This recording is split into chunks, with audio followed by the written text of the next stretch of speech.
जंगल में एक शिकारी खरगोश का शिकार करने वाला था कि अचानक एक शेर आ गया।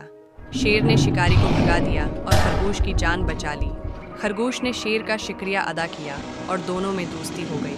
कुछ दिन बाद शदीद बारिश हुई। शेर फिसलकर दरिया में गिर गया और तेज लहरों में बहने लगा। वो मदद के लिए दौड़ने लगा।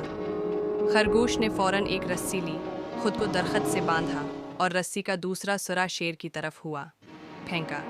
शेर ने रस्सी मजबूती से पकड़ ली और खरगोश ने अपनी पूरी ताकत लगाकर उसे किनारे पर खींच लिया।